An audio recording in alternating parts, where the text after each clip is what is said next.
You're watching Spotlight Chicago, presented by UI Health with Sarah Jindra and Ji Suk Yi.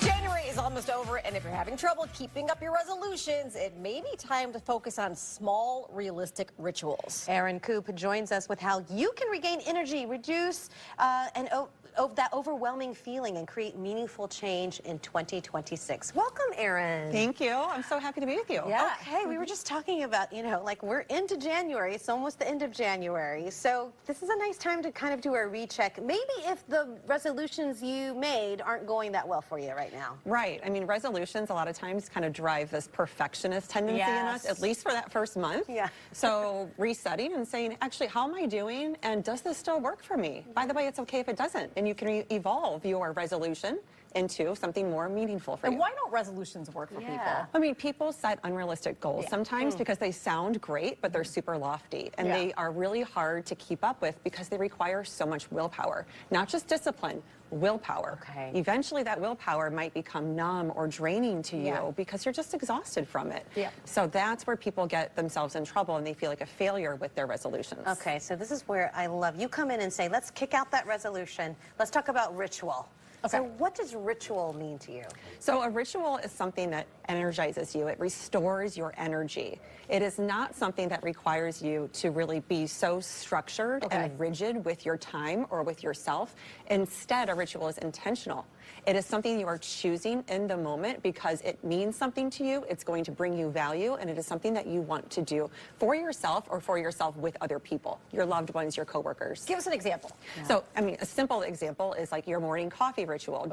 Maybe you meditate or you journal or you read 10 pages of a book while your coffee is brewing.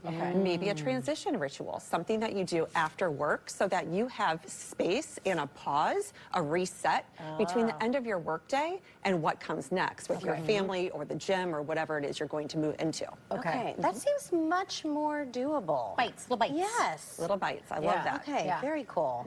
And then you were talking about something else, like stacking those together sometimes? Yes, I know. We were talking about that, Amy and I, before, about habit stacking. There's a lot out there about habits over the last 2 decades, especially habit, stacking and productivity hacks.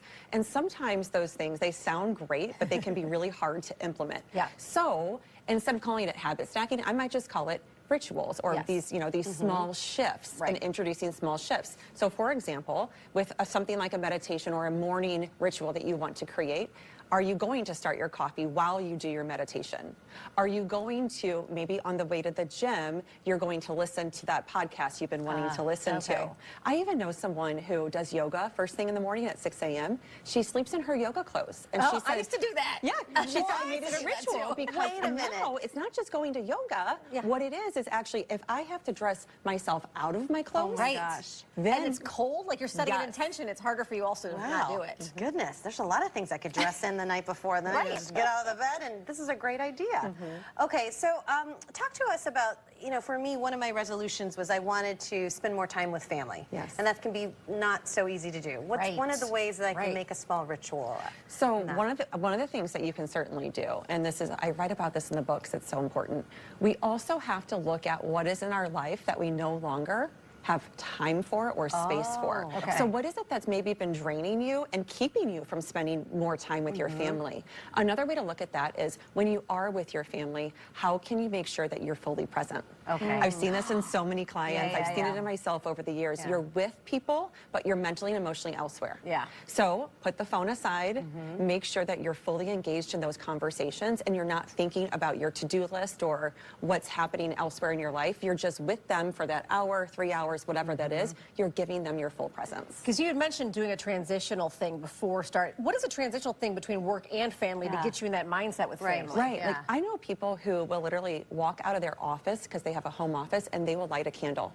And that candle is an anchor to them. Okay, now I'm entering presence with my family. I'm entering cooking the meal or you know, doing the homework with my kids. I'm entering that phase of my day, right? And it gives them the permission to put the work aside and to step into that phase. I find like on my ride home from work, I think of 15 more things I need to do at work, and then I get home and I jump on my phone and then I'm like mixing my two things. Right, and honestly, it's a practice because it's not easy to just go from the way that you have operated, which has worked, but maybe it also is draining your energy from what you want to give it to or who you want to give it to. Yes. Practice it. I think the biggest issue in my household is just the doom scrolling and being on the phone. Right. I mean, you'll pick up the phone to think, I need to do this, and the next thing you know, you're just scrolling. Well, that's a good question, too. Well, Yes. so if it's a negative habit you're trying to break, how do you do that?